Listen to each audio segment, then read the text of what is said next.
l'Institut d'administration publique de Québec présente les finalistes pour le prix Gestion des personnes. Finalistes, Commission de la santé et de la sécurité du travail. Réalisation, implantation d'un programme structuré d'intégration et de transfert d'expertise à la vice-présidence aux technologies de l'information. Le programme pour lequel on est finaliste aujourd'hui, c'est un programme qui structure l'intégration puis le transfert d'expertise au niveau de nos ressources humaines. La méthode qu'on a choisie, en fait, c'est l'accompagnement professionnel. Donc, c'est vraiment une personne d'expérience qui transfère son expertise en créant une relation privilégiée avec la nouvelle ressource. Donc, on a un défi important d'ici 5 ans. On a 75% de l'équipe des administrateurs de bases de données qui vont quitter la CSST. Donc, le programme prend tout son sens dans ce cas-là parce qu'on veut les former. On a 2 ans de formation à leur donner et on veut les retenir après leur formation. Pour les nouvelles ressources, ça montre que l'organisation prend en charge leur accueil et veut développer leurs compétences. Donc, ça les fait adhérer à la mission de l'organisation. Donc, en utilisant le programme, on s'est aperçu que c'était bien pour les recrues puisqu'il y avait un accompagnateur. Il n'hésitait jamais à aller rencontrer cette personne-là qui lui était désignée. Ça faisait donc en sorte qu'il intégrait plus rapidement le travail puis qu'il s'intégrait plus rapidement à l'équipe. Donc, c'était bon et pour la recrue et pour l'équipe. Le programme d'intégration, il est très bien structuré, très complet, également très flexible. On peut l'adapter dans différentes situations ou pour différents corps d'emploi. Pour nous, les ressources humaines sont au cœur du développement de notre organisation et on fait en sorte d'en prendre soin, de développer leur expertise, de s'assurer de les fidéliser et surtout d'aller chercher les meilleurs. Finaliste, Régie de l'assurance maladie du Québec. Réalisation, démarche d'amélioration continue du milieu de travail. La qualité de vie au travail, ça nous tient à cœur. Alors au départ, notre démarche était vraiment appuyée par une volonté affirmée des autorités. Cette volonté-là s'est concrétisée dans un plan stratégique et également a été consacrée dans une politique qualité de vie au travail. En fait, la démarche qualité de vie au travail, c'est une démarche qui est faite par le personnel et pour le personnel.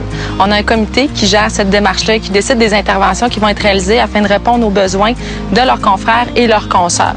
On organise des activités pour plaire au personnel, comme le défi Je m'active, les salons de la santé, les midi-conférences. Puis on est content, les gens viennent en grand nombre.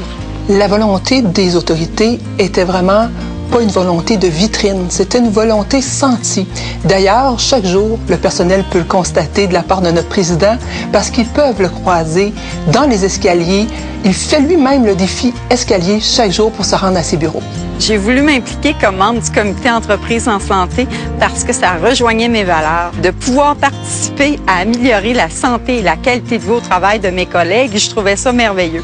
On est en communication constante avec le personnel dans la démarche qualité de vie au travail, notamment par le site intranet qualité de vie qu'on a créé, la boîte courriel et aussi les événements À vous la parole qu'on réalise tout au long de l'année.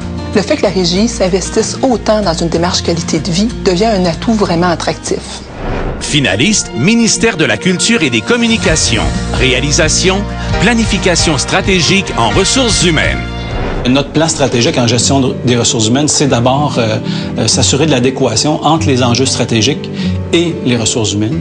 C'est aussi la gestion des connaissances et le transfert d'expertise au ministère, mais encore attirer et retenir les bonnes personnes pour travailler avec nous. Mon poste est critique parce que je suis l'une des seules au gouvernement qui joue un rôle d'expert conseil, qui fait de la coordination gouvernementale sur les dossiers de la violence. Le ministère de la Culture, c'est 400 personnes. On a fait l'analyse, il y avait plus de 60 postes qui étaient de niveau critique. Donc, le transfert d'expertise puis des connaissances de ces postes-là est devenu tellement important qu'on a développé différents moyens, dont la cartographie. Le fait d'avoir élaboré la cartographie va permettre aux personnes qui vont me succéder de pouvoir faire le transfert des connaissances. Donc, pour nous, c'est important pour assurer le suivi des dossiers. Attraction-rétention, c'est vraiment un des enjeux de l'heure en gestion des ressources humaines. Au niveau du ministère, on était déjà attractif, mais on pouvait faire plus.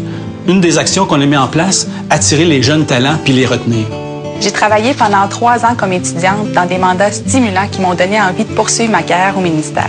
Avec ce projet de rétention et d'attraction des recrues, on sent vraiment qu'on est important pour le ministère. L'objectif, c'était donc de miser sur les bonnes personnes avec des bonnes compétences au bon moment. Les partenaires des prix d'excellence de l'administration publique du Québec souhaitent bonne chance à tous les finalistes.